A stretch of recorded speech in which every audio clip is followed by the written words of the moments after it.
Hello friends and welcome to something that is going to be very different, but for all the right reasons. Today we are finally celebrating a milestone that I've been excited about for a little while now. The channel has just hit 5,000 subs. And that probably doesn't sound like a huge milestone to some people. We see YouTube channels with upwards of 1 million subs. What does 5,000 mean? Well, 5,000 is the goal I set myself for the second year of doing this channel properly as a serious thing that I actually spend time on. So to hit it 3 months before the end of the year feels, at least to me, like a big deal. Now this personal goal, this sense of achievement is obviously not just mine, it's absolutely yours as well. And so I thought for a bit of fun this episode, we're going to do two really cool things.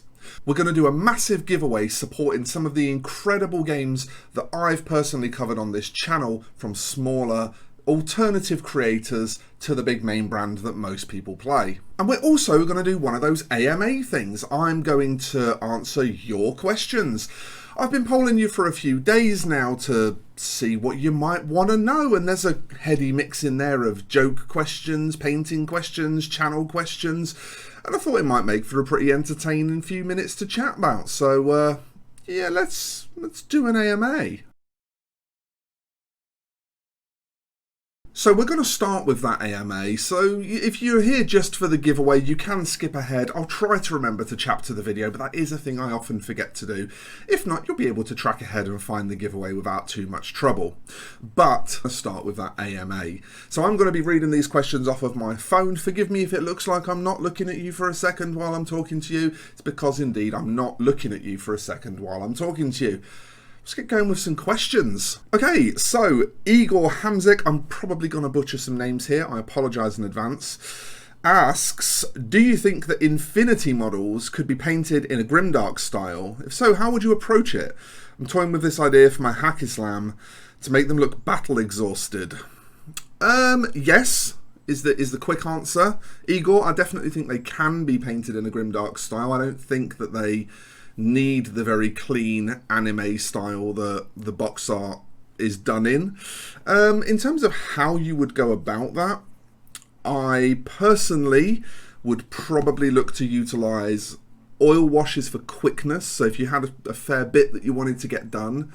If not, then probably just building up transparency over black and using the opacity of your paint to create that kind of dark and grimy feel. It's something I've covered a few times in videos before. It's essentially my main painting technique, so in a good few of my tutorials you'll see this. Although somebody else did do a really good video on painting grimdark this way recently, which was Travarian. I don't think it's super recent. I don't think it's like his most recent video, but it's probably worth checking out Travarian's channel, and you're likely to see what I think is a bit of a better way of delivering it than I did. He just puts it into a very concise way and gives a lot of time with the camera on the brush actually showing the process, which might be something that perhaps some of my tutorials haven't been great at in the past. That's a learning point for me there. Our next question comes from Adam Dodge, who says, is there a movie, TV series or video game that you wish someone would make a miniatures game for? Now that's interesting because depending on when you asked me this question, there could have been some very different answers. The MCU, I think I've always thought would make a great miniatures game. Obviously Crisis Protocol now exists. Aliens is another franchise that I always thought would make a great miniatures game. That now exists. Firefly is one that I've personally wanted. That now exists. It honestly feels like most of the things that I would choose, the smart little cookies that the game companies have already cottoned onto, and they've already dealt with it. Our next question comes in from Zach Cook, who asks, how's your day going, first of all? It's right at the start of my day, to be honest, Zach. It's 8:10 in the morning as I'm recording this. I've been up for about 40 minutes. So I haven't really had enough of a day to know how it's going yet, but it feels all right so far. I don't hate it. It's kind of grey outside. But anyway, your main question, as you point out here, is on topic for the channel. Have you considered painting something cyberpunk with neon or synthwave painting? Mostly, I'm curious about how you would tackle it.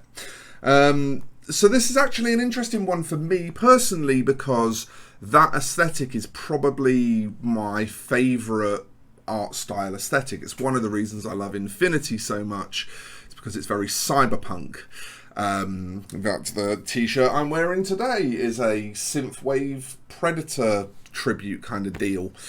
It's just, it's a look I absolutely love. And in fact, I recorded a tutorial for it once and I really wasn't happy with it. So I ended up not publishing it. I believe I ended up deleting the video altogether because I wasn't happy with it. To be honest with you, the kind of stuff that I think works really well in miniature painting is to not reinvent the wheel, paint cleanly, and accent that painting with lighting effects. I think those are really the ways that you achieve a good cyberpunk look. Synthwave specifically is, you know, it's kind of just characterized by essentially pink and cyan or pink and teal being used in the lighting scheme. You can absolutely do that with a miniature. Like Infinity miniatures, for example, tend to have lots of little like glowing lights in there recessed into their armor and stuff like that. You could absolutely use pinks and teals to make those have a kind of synth wavy feel. But I think really the secret is very clean painting accented by like small OSL effects and things like that. Those little OSL effects really bring to life that kind of vibe in your head. And you know, stuff like not having metallic gun casings and that kind of thing. Something that often puts me off of a lot of sci-fi miniatures is that the default is often to paint both gunmetal and gun casings in metallic colours. That doesn't really make sense. There's very few examples in the modern day of guns being treated that way.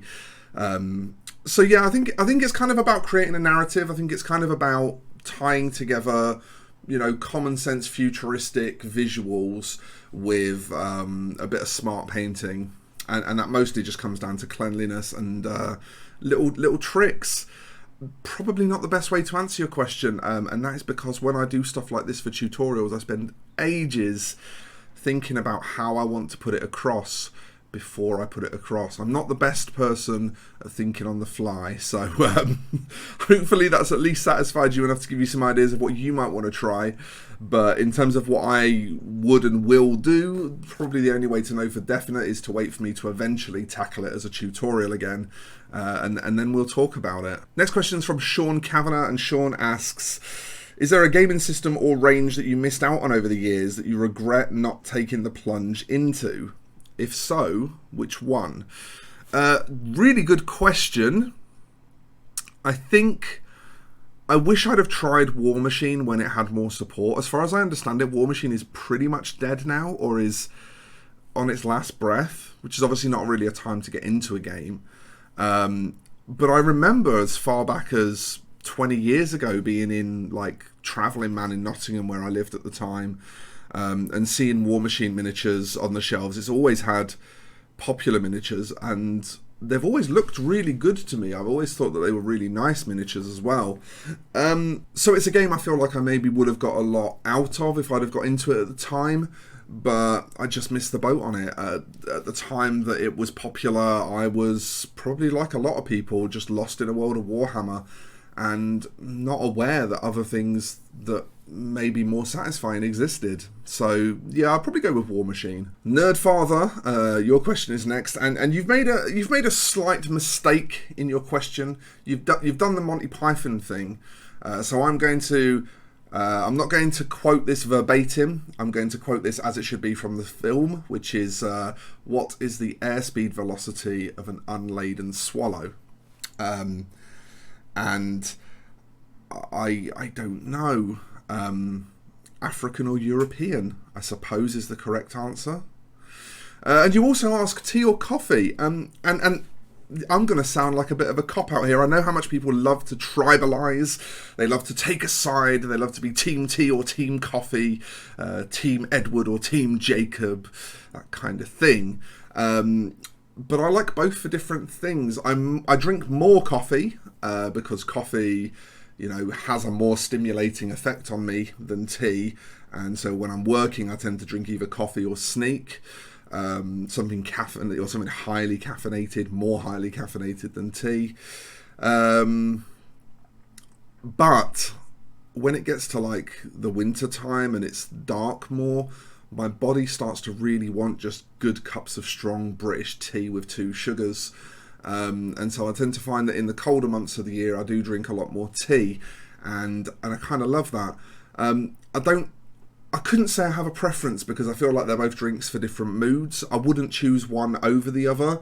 In any given situation where I would choose one, the other wouldn't be a consideration. So, sorry for the cop-out, but yeah, I like both, I'm afraid, and drink both in different situations. Limit Cycle is next, and they ask, have you ever been overseas, and have you ever had a hobby experience outside of the UK? Quick answers to that, yes and no. I have been overseas a fair few times in my adult life. Never went overseas much as a kid because I come from a very poor family. We couldn't really afford overseas holidays or school trips or anything like that. So it wasn't really until I was an adult that I started to go overseas, but I've been to a few nice places. I've been to Poland, which is a really interesting country. Went to Koszalin, Shanów, Warsaw, and saw a little bit of Poznan as well during flights because there's an airport there. So Poland was a really cool place to visit. I've been to Germany, went to Stuttgart. Stuttgart was very cool. And the people in Germany were really, really welcoming, really, really lovely. I've been to, Italy, France, places like that, countries that most people have been to, Gibraltar, Spain, more specifically Cadiz, which is on the border with Gibraltar. I enjoy going overseas. I guess I've only really been to Europe. I really want to get out to the States at some point. I've got a lot of friends over there who I've met from YouTube, from social media, things like that, and I would just really like to go and spend some time out in the States at some point. But in terms of hobby experiences, I've really never hobbied outside of my home country.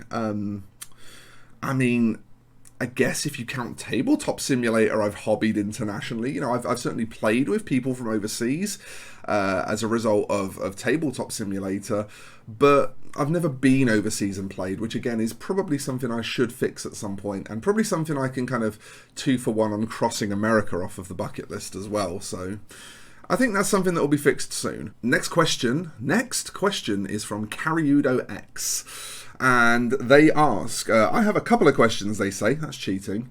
Sci-fi or fantasy? Do you prefer game systems that use a lot of models or less models?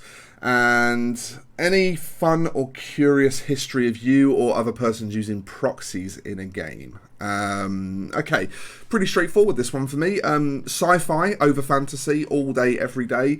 That's not to say that I don't like fantasy. I really like fantasy, but the aesthetics of sci-fi pretty much universally always appeal to me more, and those are always the things that I find myself going to by default. So sci-fi easily. What was the middle question? Do you prefer game systems that use a lot of models or less models? I definitely prefer game systems that use fewer models. Army painting it's a bit of a bugbear for me. I don't really like batch painting. Personally, as a display painter, as someone who, commission paints display pieces, there is no way that I can paint a batch without sacrificing quality. So there's basically 2 ways I can paint a squad, and that's either as individual miniatures, which takes a really long time, or as a batch, but that absolutely necessitates some level of sacrifice of quality. I don't really have time for either of those things on a personal level. I don't have time to spend forever on a squad for an army of my own, so batch painting is a problem for me. And I'm not willing to have crappily painted armies, really. I've been there, I've done that. My Warhammer 40k Word Bearers army is about probably 60% what I would call pretty well painted, and then about 40% just rushed to the finish. I'm looking over there because that's where it is, by the way. And that really doesn't feel great when I look at it. It's not something that I'm happy about. And that's because all the squads were painted in a rush because I can't do good squads fast. That's a shortcoming of my own, and it's why I mostly focus my commission work on display miniatures. But for me, low model count games just put me in a position where I can just work on miniatures individually, and especially games like Infinity, where you're mostly only running one of each unit type, maybe two of each unit type.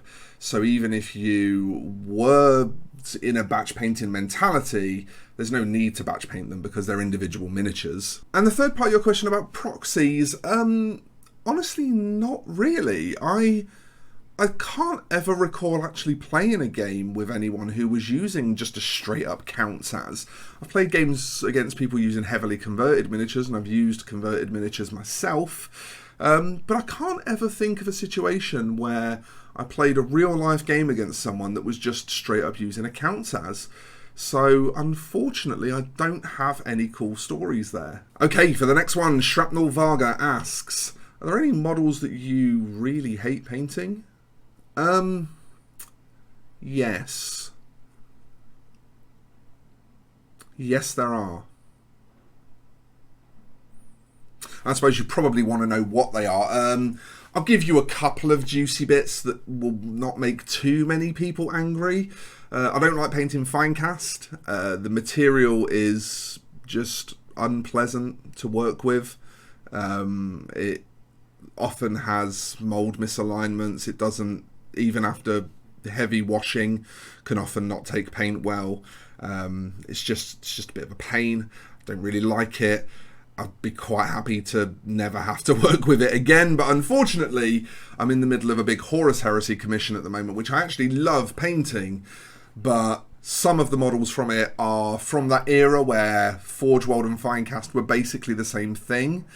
So there is some, you know, I mean, it's not branded Finecast, it's branded Forge World, but there is some Finecast amongst that commission, and as much as I love the commission, the colour schemes, the styles, everything that we're putting into it, I despise those miniatures. They're horrible. The good news is that the biggest bulk of them is gone from that commission now, and me and the person that commissioned it get to laugh about that as he inadvertently subjected me to some torture, and you know, I managed to struggle my way through it and somehow maintain good spirits. But yeah, Finecast is probably the biggest one. And just, you know, stuff that's needlessly repetitive. It kind of goes back to the old rank and flank days of, you know, Warhammer Fantasy Battles and stuff like that. There would often just be like only 2 poses in a spearman unit. Stuff like that is just dreadful to me. It's just the most boring thing ever to sit and paint. But really, honestly, all in, there's very little that I straight up dislike painting. It's just not a common position for me to hold. I love what I do, and so there's very few situations where I don't like the thing I'm doing it with. Friend of the channel Greg Rogers asks, what are you really high on right now? Doesn't have to be hobby related. Just what's going on that you're enjoying. So there's a whole list of things that are exciting me. The Infinity graphic novels and the Battletech audiobooks are just fucking amazing. They're just filling me with love and joy and excitement and interest at the minute. Non-hobby related stuff. Well, Castle, the Nathan Fillion crime drama comedy TV show. Been watching a lot of that with my other half. She's got really addicted to it, which I love because it's something that she sticks on in the background and I get to point out all the Firefly references. So that's really good fun. Crunchy Nut Cornflakes from Kellogg's. Indian food. My collection of Japanese Super Nintendo games. I really actually need to find some time to pick those back up again. I haven't played any Super Nintendo for a few weeks now, but I really like looking at them. The Japanese Super Nintendo games have these full art boxes. They're not like our boxes. They're a bit thinner and they're longer. And the entire box is printed in artwork. instead of just that little sort of block on the front. If you remember Super Nintendo boxes, they were black with like red text down the side and then a little image block set into the front face, and the Japanese ones aren't like that. They're huge, fully covered in art, and they look incredible. I have Seiken Densetsu 2, which you would probably know as Secret of Mana, unless you are familiar with Super Famicom games. And that, just seeing that full forest artwork covering the entire box of the game is just chef's kiss. Beautiful. Yeah, all sorts of things. I'm a person who has a million things that they love. Beat Saber on VR is another thing. Jen and I play that most nights. It's kind of how we try to stay in some form of shape. There's a ton of stuff, and that's kind of one of the things about me, is that I tend to have too many things that I want to enjoy to fit into the amount of time that I have available to enjoy. So there's almost always... itchy nose. I should put a cut here for this, but a little particle of dust just drifted across my field of view, and landed right on my septum and made it itchy while I was trying to talk to you. But I'm not going to cut that because it's funny. Next question. Ape of Justice, another friend of the channel, asks, if you were a soup, what soup would you be? Not Eldar soup, that's for sure.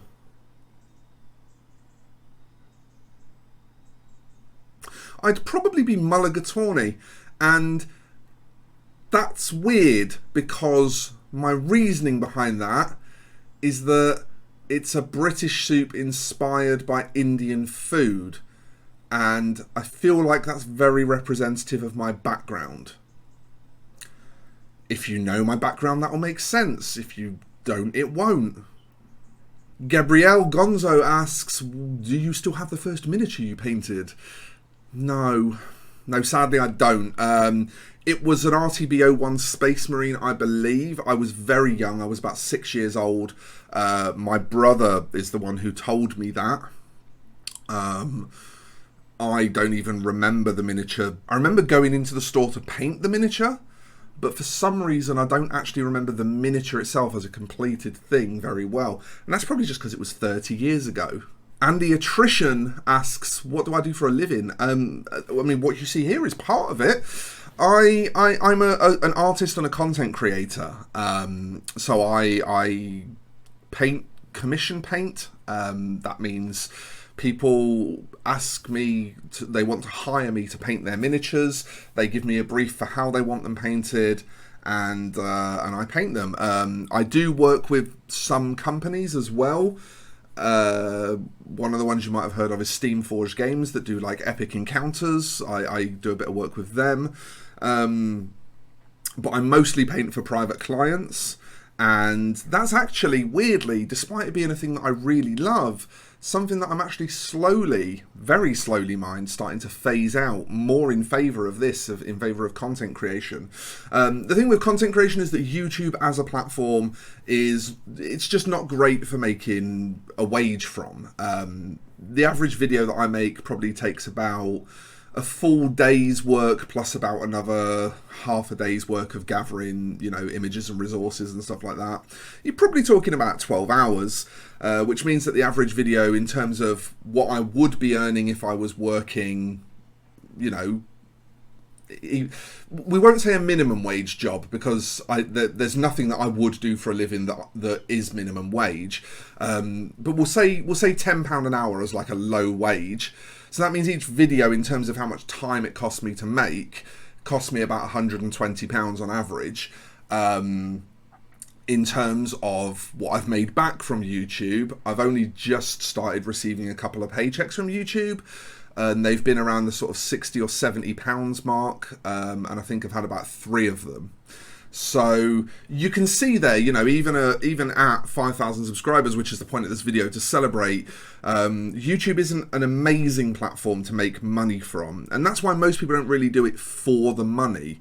There's also the fact that the money that you make from it comes from advertising, which is, again, not ideal. As creators, we don't have strict control over who advertises on our videos, really. There are things you can do, but,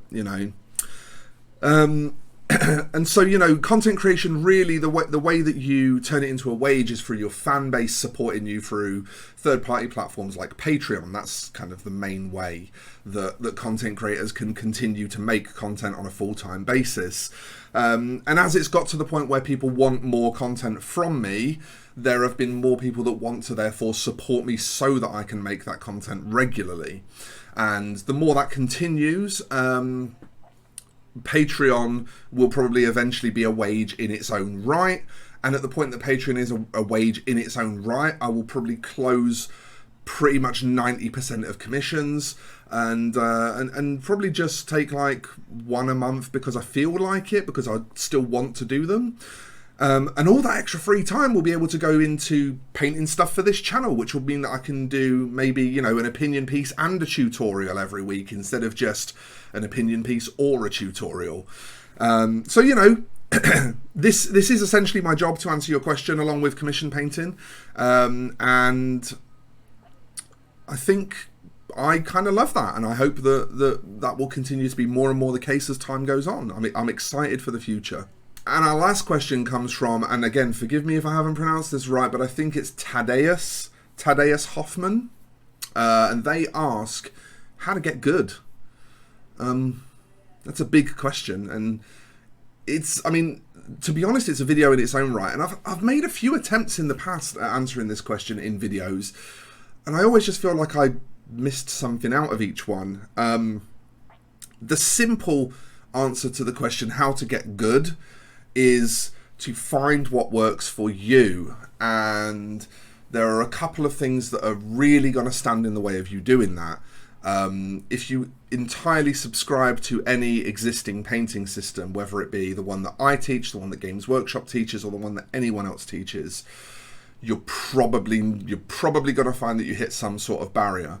There's no such thing as a perfect painting system, because every method of teaching painting is there to grab as wide a group of people as possible and show them how to get to a certain fixed outcome.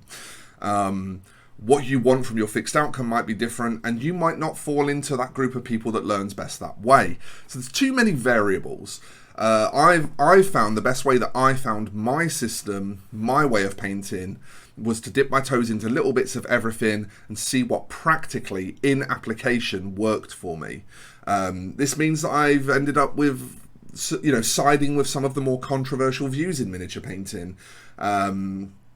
Things like I subscribe to the belief that washes are almost entirely a trap and in most situations should be avoided at all costs. That's not to say I don't use them at all. Right behind this camera, literally 4 inches behind this camera, is a shelf with washes on it. I don't not use them. I just think that in the majority of cases where they're used for things that they're not actually good at. It's very easy when you rely on washes to create shadow on a miniature to not be able to understand what shadow actually looks like, to condition your brain to have a different idea of what lighting is to what lighting actually is. And obviously these are things that are really bad for you as you progress from a sort of intermediate to an advanced level. And that's kind of where I tend to focus, is on bringing beginners up to an intermediate and just starting to touch into the first branches of advanced painting. So things like that obviously matter quite a bit to me. But at the end of the day, there is no fixed way to get good. It's really all just about listening, doing, and paying attention to what's working for you, taking away the best bits of all of those things and smashing them together into something that you can call your own. Right, so that took quite a long time. I don't know what it's going to be after editing, but my recording software is telling me that we're already close to half an hour, and it probably won't lose a ton of that in editing, so we should probably get on with this giveaway. So, as I said at the start of the video, 5,000 subs on YouTube is a bit of a drop in the ocean, really. It, for a lot of people, probably doesn't feel like a reason to be doing a big celebration and a big giveaway. But for me, it's a big deal, and so I want to do something just to say thank you. The amount of support the channel has received in recent months has just been absolutely incredible. I couldn't ask for a kinder audience. But At the same time, it's no secret, and this is something that we're going to touch on soon, that I fairly recently came pretty close to quitting content creation altogether. Mostly out of practical concerns, and like I say, I won't go into that right now because it is something that I'm going to touch on in a video that's coming out at a later date. But to do such a huge 180, to go from being at the point where I wasn't sure if I had a future on YouTube to being just so impassioned again and feeling like people are getting behind me and that they believe in the same things that I believe in and that they appreciate the message that I'm trying to put out there, which ultimately, when you boil it down, is just don't blinker yourself. Just, it's such a vast and rich and beautiful and wide and broad and incredible hobby. Spread your wings and enjoy every single bit of it that's relevant to you. Do it your way in the purest sense possible. And I feel like that message is starting to get over now. I feel like that message is really starting to finally hit home, and that's amazing to me because it's something that I really truly do believe.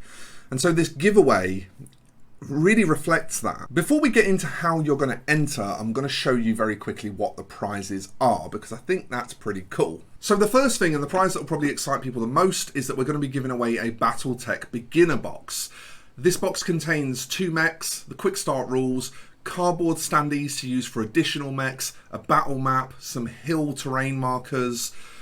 Essentially, it's everything that you need to get a taste of the game of Battletech, which is amazing. It's a complete kit to just have a go. It's not the full in-depth experience, but it's going to give you a really good idea. So if you're curious about Battletech, you're going to get to try Battletech and make a decision on how you feel about it. The next prize going into the giveaway pool is an Infinity bundle. This is the Code 1 rulebook. When I put the photograph up of this, it was actually using my copy. This one, as you can see, is sealed. It's still got cellophane on it. You will get this Code 1 rulebook. Again, this is the entryway into the game. It's not the full fat in-depth experience. It's a way to get an idea of if you like the game. These rules are designed to be played by new players who don't want to dive into the full N4 experience, but do want to get a good idea of how Infinity feels as a game to play, and they will provide you with that. To go with that, you're also going to get a couple of Infinity miniatures. Again, this isn't a playable force, and I could have done that as a giveaway, but I feel like that would be making choices for you. This is a Securitate model from the Nomads faction, and Nomads are pretty popular at the moment. People are really enjoying the aesthetic of them. A lot of the people getting into Infinity really like them, and they come in the latest 2-player box set. So I feel like that's a good figure to give you a taste of Infinity. This one, on the other hand, the Dragon Lady, this is it's a limited run release edition. I believe it's like an event exclusive or something like that. As far as I understand it, this sculpt of Dragon Lady isn't going to be around forever, but it is stunningly beautiful. It's a really nice miniature, and I just thought it was so pretty, it would be a really good idea for you to be able to see just how fine and how beautiful and how detailed Infinity miniatures can be. So there's a Dragon Lady as well going into the giveaway pile. Next up, we've got a pair of hardback rulebooks for Frostgrave and Stargrave. Latest editions for both. Stargrave only has 1 edition, but it's latest editions for both. It's the 2nd edition for Frostgrave. These are 2 incredible skirmish games that are miniatures agnostic. And why is that important? Because with these 2 rulebooks, any miniatures that you like from your existing collection of miniatures can be used to play these games, which also means your existing scenery works. Which basically means this is all you need.